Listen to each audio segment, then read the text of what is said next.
Eh bien, Michael, on va continuer ensemble notre échange, mais dans une autre séquence, puisqu'on a parlé de Scriptcast la fois dernière. Et là, en fait, ce que je voudrais qu'on aborde comme sujet, c'est de pouvoir expliquer la différence qui existe entre l'IA et le no-code, low-code. Et on va parler essentiellement d'ailleurs de cette deuxième partie, pas forcément de la partie IA en particulier de manière plus précise. Pourquoi? Puisque c'est un sujet qui est un phénomène qui s'est largement démocratisé, développé je dirais ces dernières années et surtout ces derniers mois, et qui quelque part explose quand on le couple à l'intelligence Mmh. artificielle, puisque ça crée effectivement des gains de productivité, voire des propositions de valeur. On l'a vu avec Scriptcast, par exemple, notamment. Alors, peut-être, pour démarrer, est-ce que souvent, les clients, quand on les forme à l'intelligence artificielle, très, très rapidement, alors tout le monde est assez bluffé quand on arrive à commencer à maîtriser, en fait, les outils d'intelligence artificielle, même dans les, on va dire, les éléments simples de ces outils. Hem, mais très rapidement, les demandes vont consister à dire: «Bah, tiens, en fait, je voudrais traiter tel process». Et souvent, il y a une confusion entre l'utilisation, je veux dire, de manière unitaire, sur des actions, où on va utiliser l'intelligence artificielle, que ce soit du ChatGPT, OpenAI, Claude Anthropic, tous les LLM du marché, pour faire de l'IA générative, ou que ce soit encore dans le domaine de la créa. Et ils confondent souvent ce sujet avec des sujets plutôt liés à des workflows, des process, Mmh. où là, on va faire appel à de l'automatisation. Est-ce que toi, tu peux déjà nous expliquer un petit peu cette différence? Bah, tu l'as très bien dit, donc je vais peut-être répéter ce que tu viens de dire, mais en gros, l'automatisation pour moi, ce sont des workflows dans des process qui vont permettre d'avancer étape après étape dans des tâches que tu fais habituellement manuellement.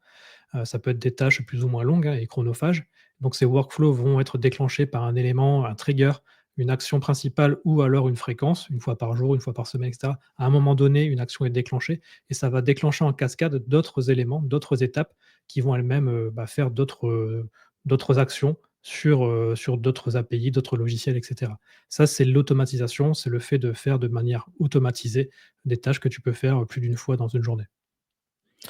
Et oui, vas-y, vas-y. Bah, j'allais dire après sur l'IA, si tu veux, j'enchaîne sur l'IA tout de suite.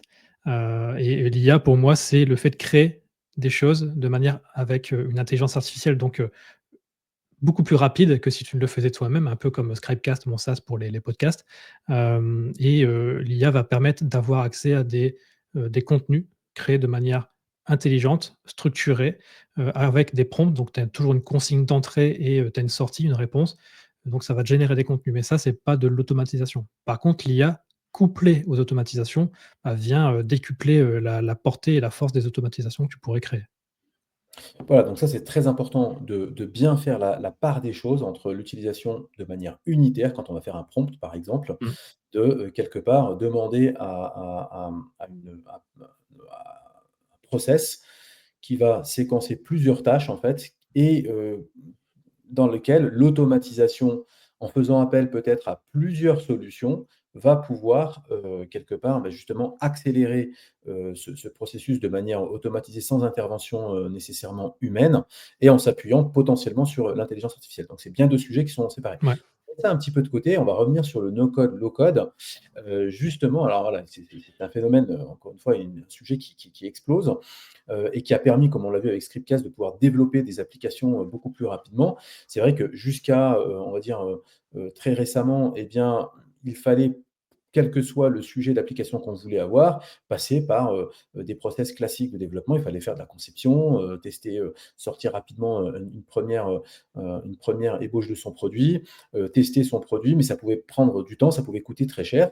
Et il y a une solution alternative qui est effectivement ce no code, low code, mais ça reste quand même un petit peu nébuleux. Est-ce que tu peux nous expliquer en quelques mots en quoi ça consiste? Alors dans le no-code, low-code, il y a 2 pans entiers, dont les automatisations, dont on vient de parler. Parce qu'avant, pour créer des process automatisés, on pouvait déjà le faire en code, hein, avec des développeurs qui allaient créer, ces process-là, des algorithmes. Et tu as la création d'applications, qu'elles soient mobiles ou, web applications. Donc, typiquement des logiciels en ligne, des SaaS, des CRM, des marketplaces comme, Airbnb, peuvent être faites en no-code. Et donc là, ce n'est plus de la programmation avec du code que tu viens, taper à l'écrit dans un IDE, donc un éditeur de code, C'est vraiment de l'automatisation de la création via, de la programmation visuelle avec des briques d'éléments et en tout cas, tu ne vas rien écrire à part quand on parle de low code. Dans le low code, tu intègres un peu de code, un peu de CSS, un peu d'HTML ou du JavaScript, mais vraiment peu. En tout cas, ce sont des briques de copier-coller que tu viens insérer, dans ton application pour qu'elle fonctionne un peu plus vite ou un peu plus loin et le no code te permet d'aller plus vite parce que comme tu as pas à écrire les choses, bah, tu peux très vite mettre en place des logiques, construire une interface graphique, un site web, une base de données, tout ça en no code et la faire tester rapidement par, les 1ers utilisateurs. Donc, alors, effectivement, quand on parle de no code, ce qu'on comprend et ce qu'on doit effectivement et ce que je comprends, c'est que dans un cas, il faut rédiger des lignes de code. Mmh. Dans l'autre cas, en fait, on va aller imbriquer quelque part des briques entre elles, et qui vont permettre d'arriver à un résultat qui peut être peu ou prou, similaire, mais sans avoir eu des connaissances techniques de développeur. Parce que justement, ma question derrière, c'est est-ce que, ou en tout cas, quel est le niveau d'expertise qu'il faut avoir pour aller, vers, ce type de développement? Parce que ça semble magique, en fait. Ouais. Alors là aussi, je vais peut-être mettre les automatisations de côté, mais pour la création d'applications, qu'elles soient web ou mobile, tout le monde ne peut pas faire, par exemple, ce que j'ai fait avec Scribecast, tout le monde ne peut pas le faire. Moi-même, j'ai été formé pour pouvoir arriver à ce niveau-là. Il y a des outils très simples comme Glide ou Software qui permettent de connecter une base de données type fichier Excel, Google Sheets ou fichier CSV, donc qui est ta base de données et tu viens l'intégrer à ces outils-là pour avoir un affichage, donc un front, un site web et ça, tu peux le faire assez rapidement avec des outils simples comme Glide et Software. Mais si tu veux créer franchement un produit complet avec des systèmes de paiement, des logiques, des envois d'emails et cetera, là, il faut quand même comprendre à minima la structure. Ça s'apprend vite, hein, finalement, mais quand tu es, soit déjà développeur ou alors à l'aise avec ces concepts de développement, les algorithmes, tu vas mieux comprendre comment fonctionnent ces outils de no code et donc mieux faire ton application toi-même parce que tu as déjà les bonnes pratiques en tête. Alors, dans ce que tu dis, pour moi, il y a effectivement 2 niveaux. Il y a développer des applications, mais peut-être qu'on peut démarrer par la première tâche effectivement, qui est peut-être de parler d'automatisation. On revient un peu à notre Mmh. sujet. Typiquement, je ne sais pas, si demain, je voudrais que, je sais pas, récupérer des factures qui se trouvent dans mon Gmail et aller les mettre dans un Google Drive, par exemple, j'ai pas besoin d'application finalement pour ça. Non. Donc, comment on s'y prend? Quelles sont les applications qu'on peut utiliser? Parce il y a des applications, spécifiques et dédiées qui permettent de créer ces automatisations dans un premier temps. Après, on parlera d'applications. Mmh. Mais donc du coup, quelles sont ces solutions, qu'on peut utiliser? Alors les 2 principales, il y en a beaucoup, mais les 2 principales sont Zapier et Make. Souvent, on arrive dans l'automatisation via Zapier parce que c'est la solution la plus simple. Pareil, on décrit un workflow étape par étape de haut en bas. Premièrement, je commence par ça, deuxièmement, je fais ceci, troisièmement, je fais cela. Donc ça peut être, lorsque je déclenche, un trigger, quel qu'il soit, je vais aller vérifier dans mon Google Drive. Donc je connecte Google Drive, je me connecte, je rentre mon mot de passe. Zapier a accès à Google Drive. Ensuite, je lui dis: «Dans ce Google Drive, tu vas chercher tel fichier». On lui dit bien et tu envoies ce fichier par email à quelqu'un, par exemple, ou tu vas le mettre ailleurs ou tu l'imprimes. Ça, c'est une automatisation simple qui ne demande pas beaucoup de compétences techniques. Quand on va arriver sur du make, beaucoup plus ergonomique, beaucoup plus sexy, à l'image, on ne se rend pas compte, mais il est beaucoup plus puissant aussi. Parce qu'on peut commencer à faire des boucles, des itérations, agréger de la donnée, modifier de la donnée, donc on peut aller très loin. Donc là aussi, on peut faire des choses simples, mais si on commence à se former et aller dans la pratique et aller un peu plus loin dans la découverte de la documentation, on se rend compte qu'on peut faire des choses assez poussées qui, là, demandent des compétences supplémentaires, soit des bonnes pratiques qu'on a déjà, soit en se formant pour arriver, bah, à utiliser, pleinement l'outil qu'on a dans les mains. Oui, puisque en fait, Zapier quelque part, c'est quelque part une sorte de connecteur Mmh. entre 2 applications, qui vont faire appel, à des champs dans chacune des applications et te permettre de déclencher des actions et du coup d'automatiser, des actions sur des applications finalement qui sont la plupart du temps, plutôt, des solutions du marché, pour faire Ouais. simple. Alors que Zapier est beaucoup plus flexible, puisqu'il permet au-delà de ces simples connexions, de pouvoir, effectivement mener des actions au sein même, de comment dire? De ces différentes automatisations. Comme tu l'as dit, transformer des données, créer des textes, faire tout un tas d'actions et c'est pour ça d'ailleurs que je vois en tout cas dans le paysage, beaucoup plus parler de Make que de Zapier. Mmh. Ouais. Zapier est arrivé avant, donc forcément il était plus connu. C'est comme ça que j'ai découvert l'automatisation moi aussi, donc j'ai commencé par ça et après, il y avait Integromat, donc il s'appelle Make maintenant et Integromat a pris le pli et est devenu, beaucoup plus, mainstream dans les usages un peu plus poussés de l'automatisation et surtout aussi ça coûtait pour l'équivalent moins cher, qu'un Zapier donc les gens ont fait le pas de sauter vers Make et de s'y former et après on peut aller encore plus loin avec N8N, le troisième que je mettrai en tête de liste, qui est beaucoup plus, discret, qui est utilisé principalement par des développeurs, peut-être à la base aussi, parce qu'on va aller aussi plus loin, on peut jouer avec le code aussi si on veut. Et aujourd'hui, on en entend beaucoup parler par rapport à tout ce qui est agent IA, parce que N8N est le premier soft no code à pouvoir proposer des briques d'agent IA toutes prêtes. Donc on les met à l'écran, on les branche avec, une intelligence artificielle de type LLM, OpenAI, Anthropic. On met une mémoire pour que l'agent se souvienne aussi de quoi il parle et on met des actions derrière, des outils qui vont permettre à l'agent de pouvoir réaliser des tâches à notre place. Donc, par exemple, on peut dire, envoyer un message dans WhatsApp, l'agent IA va récupérer ce message-là. Par exemple, crée-moi un événement pour demain et invite Anis, puis envoie-lui un email. L'agent IA va décortiquer tout ça, va comprendre qu'il doit aller dans mon calendrier, créer un événement, comprendre qu'il doit envoyer un email, rédiger l'email et te l'envoyer. Donc ça, c'est avec N8N aujourd'hui, mais il y a peu de doute que Make ne rattrape pas son retard dans quelques temps. Ah bah, de toute façon, on voit bien que dans les solutions, tout le monde est en train d'intégrer d'abord Ouais. l'IA et en plus, effectivement, c'est un sujet sur lequel on va revenir, la logique des agents, IA. Hem, alors justement, si est-ce qu'on peut donner des exemples, d'automatisation? Voilà, je sais pas si tu as des exemples en tête que tu mets en place, que tu mets en œuvre, auprès de tes clients? Bah, avant qu'on ait cette conversation ensemble, moi je travaillais là pour un client aujourd'hui, qui veut, premièrement créer des plannings éditoriaux pour ses clients finaux. Donc c'est une boîte de com qui a des clients ces clients veulent poster sur les réseaux sociaux, LinkedIn, Instagram, Facebook et donc déjà créer de manière, automatique et assistée par l'IA des plannings éditoriaux. Donc, tel jour on va poster à propos de tel sujet, le post sera sur, de tel format, et cetera. Donc ça, déjà, le planning éditorial, il est rédigé pour le mois. Et ensuite, sur chaque idée de sujet adressée, on va créer une automatisation qui va aller chercher le contexte du sujet principal que l'on souhaite évoquer sur LinkedIn, par exemple, et créer, par exemple, 3 posts LinkedIn, 3 idées de posts LinkedIn. Ensuite, on va choisir le post principal qui nous plaît le plus, l'optimiser, là aussi avec une passe dessus de l'IA, et programmer sa publication sur LinkedIn.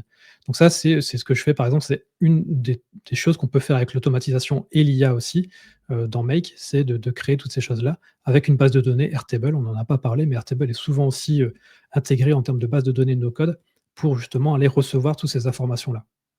Alors justement, tu es peut-être allé un petit peu trop vite sur effectivement la notion d'intégrer l'IA dans ces sujets-là, mais là, on voit un sujet très concret, c'est, automatiser en tout cas, tout son média planning, automatiser la création de ses posts, on parlait tout à l'heure de classer éventuellement des factures, on peut envisager des Mmh. process complets, depuis, par exemple, moi j'avais eu cette, demande, depuis, la demande d'un client, pour un devis jusqu'à, l'étape de production, de complètement, automatiser puisqu'il y a certains sujets qui on parlait tout à l'heure de Zapier, Mmh. permettent de connecter des solutions, entre elles assez facilement, mais il y a par-dessus parfois, et bien des outils ou des applications ou des processus qui, eux, pour le coup, ne peuvent pas être connectés par Zapier et justement l'avantage de Make, c'est que ça permet de mettre toute cette complexité finalement dans un flux, et de pouvoir aller, passer d'une étape à l'autre de manière complètement automatisée et d'avoir, tu l'as dit, précédemment, de pouvoir avoir des validations qui peuvent être humaines. C'est-à-dire que Mmh. l'automatisation ne veut pas forcément dire que tout est fait, sans intervention, de l'homme pour prendre une décision ou valider quelque chose. Ouais, effectivement. C'est-à-dire que tu as une donnée d'entrée, une donnée de sortie. Cette donnée de sortie va être enregistrée dans Airtable ou dans un Google Sheets ou un fichier Excel et c'est toi qui vas dire: «OK, ça me plaît, je valide cette version-là du post LinkedIn proposé» ou alors je coche une case dans Airtable et le fait de cocher la case va alors déclencher une autre automatisation qui va faire une autre action. Donc, automatisation et tu as dit, donc process Mmh. et tu as parlé d'intelligence artificielle, c'est-à-dire qu'effectivement, dans le processus, on va aller plugger les outils qu'on peut utiliser au Ouais. quotidien, que ce soit des outils de LLM ou des outils de créa, hein, ou n'importe quel outil, d'IA, finalement, dans ce processus-là pour donner encore plus de puissance. C'est ça, parce qu'on pourrait faire la même chose, mais de manière manuelle, donc créer son planning, imaginer des posts et séquencer les posts pour tel et tel jour, valider, cliquer sur un bouton comme quoi il est prêt à être publié pour telle date. Donc ça va être une automatisation qui va aller chercher le post que tu as écrit à la main pour le publier sur LinkedIn, mais l'IA va venir te remplacer sur la proposition de rédaction, faire des choix, te dédier, te donner des différentes accroches pour les posts LinkedIn, par exemple, et donc même te générer des images pour tes posts.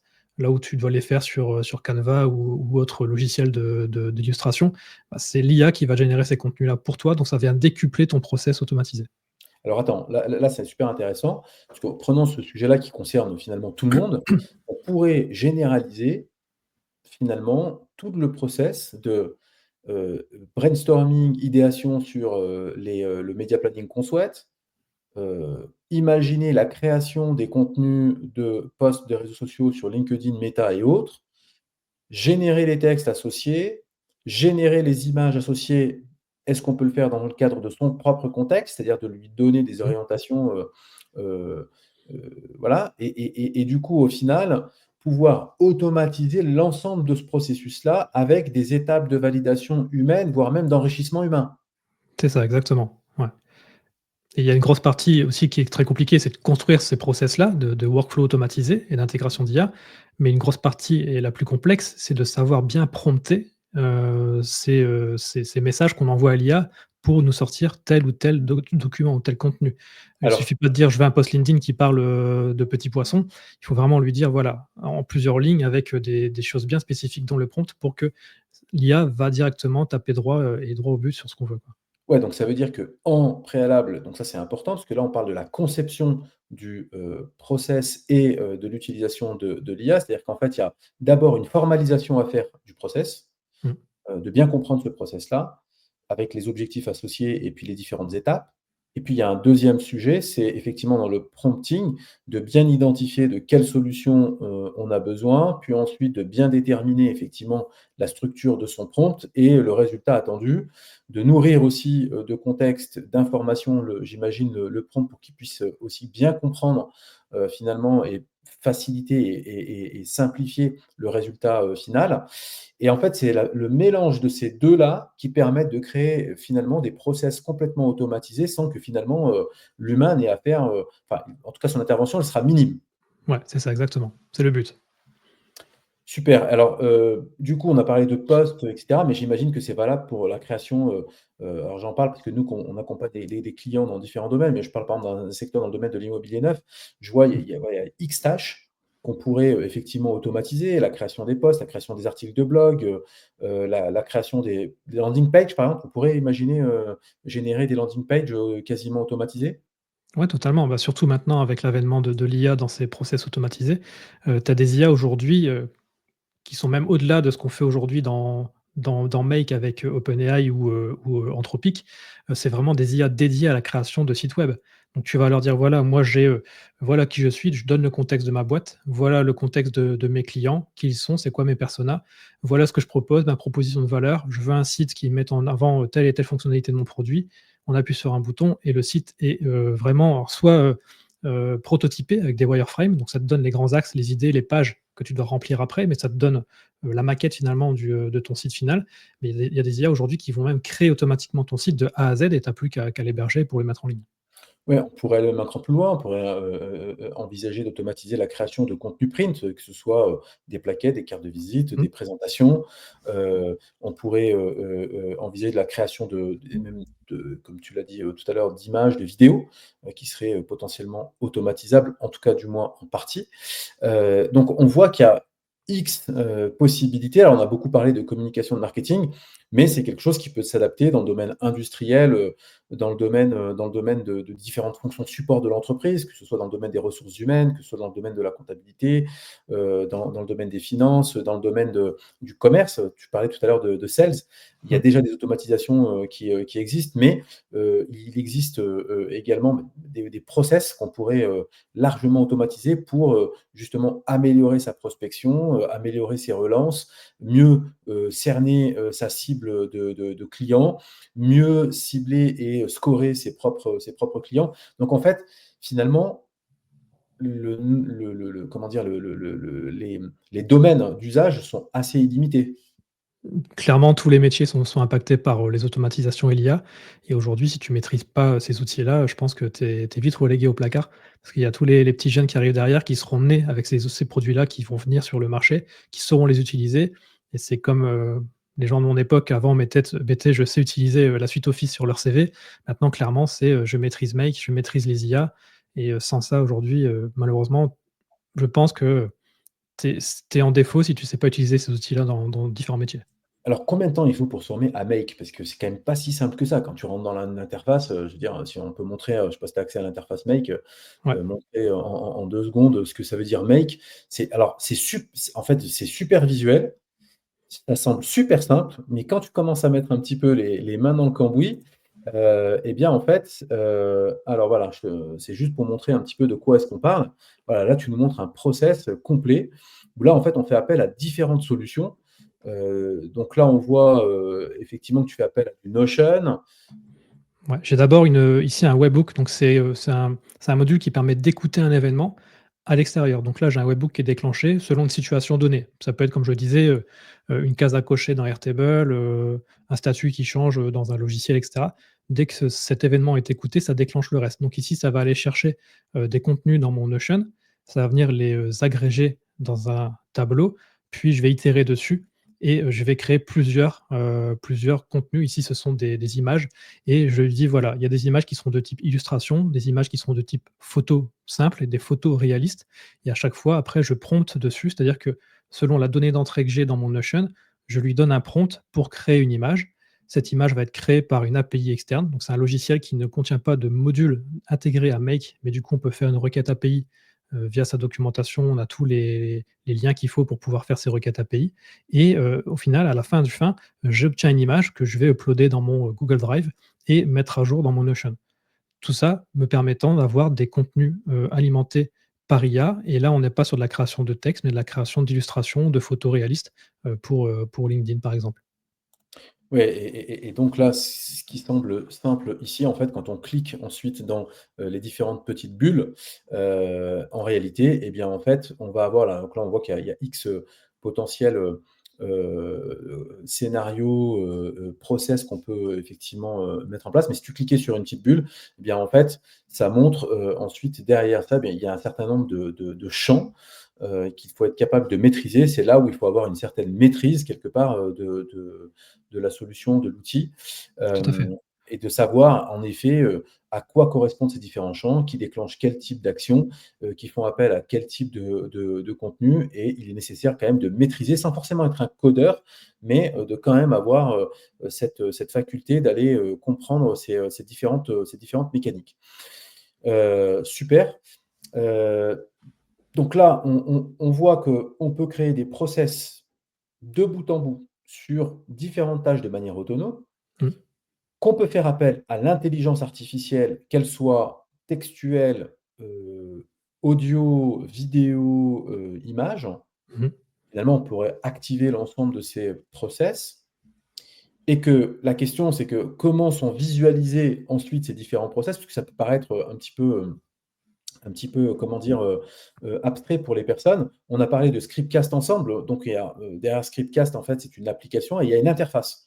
C'est-à-dire Ouais. que soit l'automatisation, elle va être, quelque part en mode, fantôme, shadow pour les personnes et donc par exemple, je veux prendre des factures de ma boîte mail que je vais mettre dans Drive et là, c'est un petit peu en mode shadow. Mais, sinon, il est possible de pouvoir rendre visibles ces process dans des interfaces et donc ça suppose de créer aussi des applications par-dessus en no code, low code également. Exactement, donc c'est ce que j'ai fait avec, Scribecast.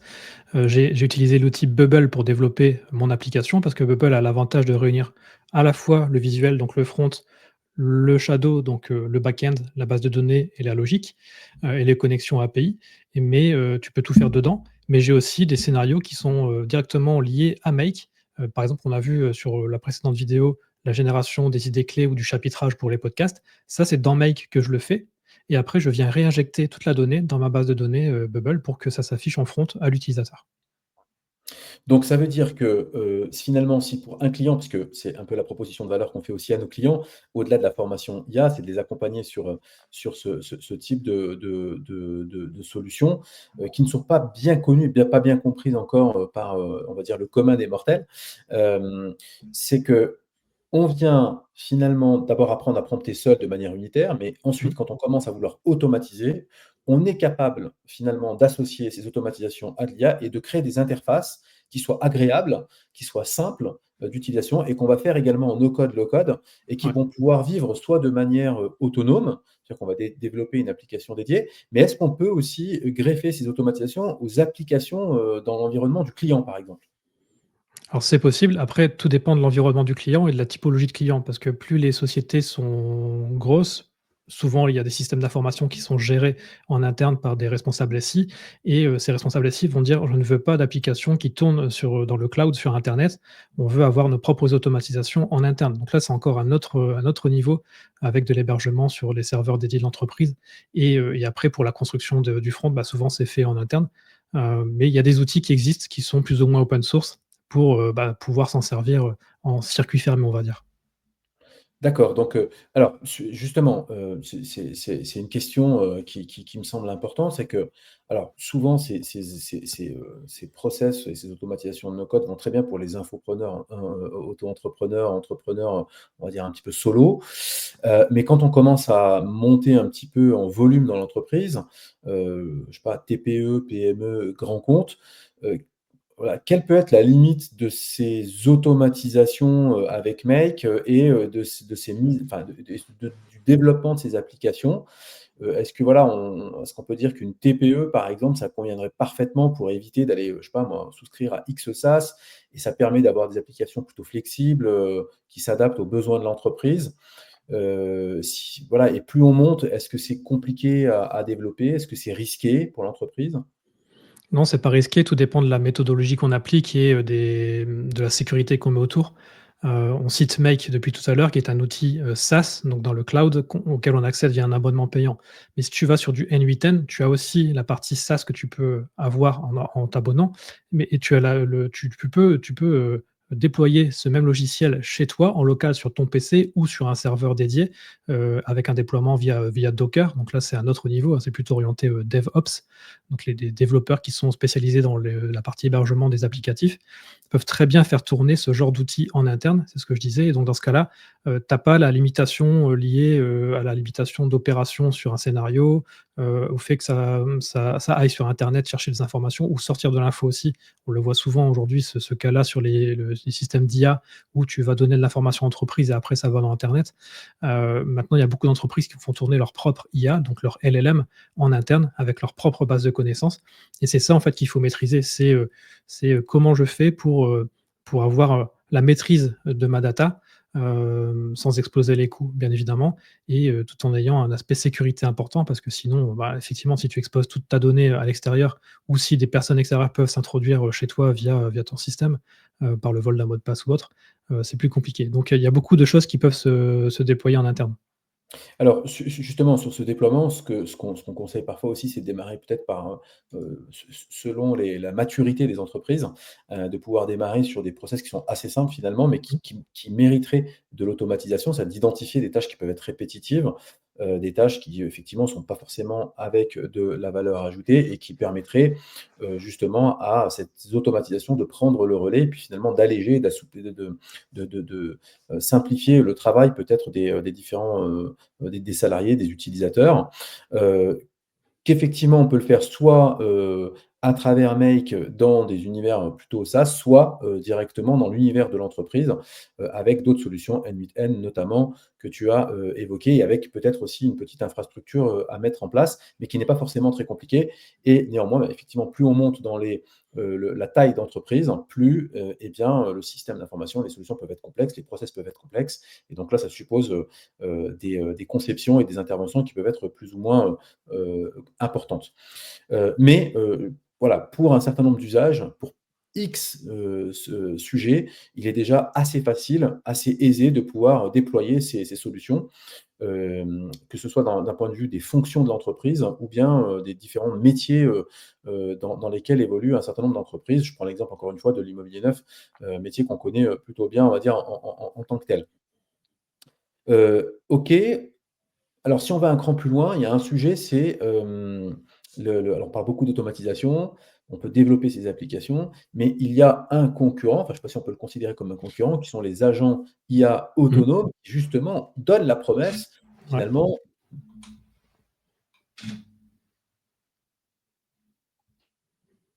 qui donnent la promesse, finalement, de, concurrencer un peu ces automatisations et un peu ces solutions, type Make. C'est quoi ta vision sur le sujet? Alors, j'ai une vision assez fraîche de ça parce que je découvre à peine les agents IA depuis quelques semaines. C'est encore tout nouveau pour moi et pour la plupart des gens finalement, qui découvrent du coup par la même occasion N8N parce que c'est là-dessus souvent qu'on commence à créer des agents IA. Hem, pour moi, ça va permettre de faire d'autres choses plus sympa d'un premier abord, plus fun, mais ça va permettre aussi de répondre à des besoins utilisateurs finaux beaucoup plus, conséquents. On parlait des commerciaux peut-être. Les commerciaux vont pouvoir accéder facilement à du Slack, du Messenger ou du téléphone, pour, faire des actions et ordonner quelque chose à une IA qui va l'exécuter. Là où des actions d'automatisation qu'on a vues, comme tout à l'heure, elles sont déclenchées par des triggers, donc des actions ou des fréquences de démarrage d'automatisation. Là, c'est vraiment le fait d'avoir un message qui peut être poussé via différentes plateformes comme Telegram ou WhatsApp, qui va déclencher l'agent et qui va exécuter une tâche qu'il a compris vis-à-vis de ce que tu lui as dit, soit à l'écrit, soit à l'oral via un vocal. Oui, donc ça veut dire que tu le vois plutôt comme un complément, lié aux automatisations que comme vraiment un concurrent puisqu'effectivement, il va déclencher des tâches, quelque part, il va certainement s'appuyer aussi lui-même, sur, des automatisations. Mais justement, si tu le vois comme plutôt un complément, quelque part les plateformes, qui vont proposer ce type d'agents vont eux-mêmes intégrer ces automatisations dans les agents autonomes, finalement. Ouais, bien sûr, bien sûr. Bah, c'est le cas de N8N. Un exemple tout simple, une automatisation qui va aller surveiller ta boîte mail, voir si tu as reçu un document de type facture ou devis. Tu vas faire une automatisation avec 2 branches dans Make. Tu vas lui dire: «Si c'est une facture, alors tu l'envoies dans ce dossier-là et si c'est un devis, alors tu l'envoies dans ce dossier-là». Mais c'est toi qui as fait l'effort de créer les branches dans les 2 directions. L'agent IA, il va comprendre lui-même. Tu vas lui dire textuellement, tu vas lui dire: «OK, je reçois des factures par mail. Parfois ce sont des devis, parfois ce sont des factures. Ces 2 documents ne sont pas les mêmes. Classe-les différemment dans mon drive, dans les dossiers factures et devis appropriés». Tu lui Va donnes faire le juste job. voilà, tu lui fais ça et lui fait le job. Du moment que tu as connecté ton drive dessus, il sait où aller chercher dans quel dossier. C'est pas toi qui lui as dit: «Voilà, c'est ce dossier-là et c'est ce dossier-là». C'est lui qui va aller lire dans ton dossier. Il va voir qu'il y a des répertoires différents, un avec le label facture, un avec le label, devis. Il va dire: «OK, là, j'ai un document de type facture parce que c'est écrit dans l'entête, alors je vais aller le ranger dans ce dossier-là». C'est pas toi qui fais l'effort d'aller faire la différence et donc des branches différentes. Ça peut pas Mmh. mettre la même chose dans un classement d'email, par exemple. Donc ça veut dire que parce qu'en fait, tu me parles de N8N, mais des plateformes comme, ChatGPT, enfin OpenAI avec, Operator, on a vu, différentes solutions, émerger, dernièrement. Heu, ça veut dire qu'il va y avoir une concurrence assez importante entre ces différentes plateformes, qui vont développer leurs propres agents et donc on va devoir aller choisir une plateforme qui elle-même, bah, du quelque part, ben, comme tu l'as très bien dit, il va suffire d'un simple chat, Mmh. pour aller déclencher des opérations sans forcément faire tout ce travail de modélisation du process, du flux, et il va falloir aller choisir une de ces plateformes, c'est ça que tu penses qui est en train de se passer? Sincèrement, j'en ai aucune idée, à l'heure actuelle. C'est vraiment, pour moi, encore tout nouveau et je vois pas de j'arrive pas à dire si c'est, quelque chose qui va venir remplacer ce qu'on fait aujourd'hui en termes d'automatisation ou c'est quelque chose qui va venir en complément.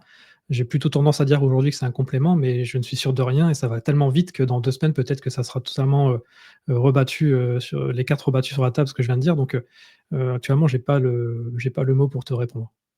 OK. Bon, en tout cas, c'est un vrai débat, et un vrai sujet là dont on aura des réponses, assez, rapidement parce qu'effectivement, un Operator, Mmh. d'OpenAI a fait beaucoup de bruit, et puis également, c'était Manu, AI qui également, a largement buzzé, Ouais, comme étant le premier agent, IA autonome. Et donc du coup, effectivement, au final, pour le moment, en tout cas, ce qui fonctionne, ce qui est assez robuste, ce sont ces automatisations en no code, low code qui, justement permettent d'aller beaucoup plus vite, qui ne coûtent pas forcément, très cher, quand on les compare à du développement, beaucoup plus classique. Quand on est sur des très gros projets, qui supposent de la très forte scalabilité, là peut-être qu'il y a aussi, et Dieu merci encore besoin de développeurs. Ça reste quand même la plupart, ouais. des solutions aujourd'hui, du marché. Mais néanmoins, pour un certain nombre de sujets, eh bien, il existe ces solutions qui permettent d'aller un cran plus loin que simplement le fait de dire, à la mano, je vais devoir aller faire des recherches et je vais pouvoir gagner quand même, un temps certain. Donc entre la productivité de l'IA couplée à l'automatisation, et bien finalement, on arrive à avoir des gains de productivité assez significatifs dans plusieurs domaines, plusieurs fonctions, plusieurs process, plusieurs tâches. Et le conseil qu'on donne aux entreprises souvent, c'est bien d'identifier, de bien décrire enfin d'abord d'identifier ces tâches, répétitives Mmh. et ces gains de productivité, de bien les décrire ensuite et du coup de pouvoir, en effet, ensuite, déployer assez, rapidement finalement et aisément ce type de solution. C'est exactement ça. Tu as bien résumé. Eh bien écoute, en tout cas, Michael, merci. Merci pour, l'échange sur Scribecast et puis de nous avoir éclairés, sur, le no code, low code et c'est la notion d'automatisation, cette différence aussi avec, l'intelligence artificielle. C'est des concepts qui ne sont pas forcément simples à appréhender. En tout cas, j'espère qu'on a un petit peu, comment dire? Décortiqué le sujet et donné un peu plus d'explications, pour que nos auditeurs comprennent quelles sont les solutions qu'ils peuvent utiliser et quelles sont les voies qu'ils peuvent emprunter. Merci Michael, à très bientôt et j'espère, pouvoir, également, avec nos clients parce que c'est une petite, précision quand même, hein, dans ce que je dis là, c'est qu'au final, ensemble, on peut accompagner les clients à la mise en œuvre de ce type de sujet, donc qu'ils n'hésitent pas aussi à nous contacter directement. On rentrera un peu plus en détail avec eux. Yes. Merci, salut Michael. À bientôt, merci. Ciao.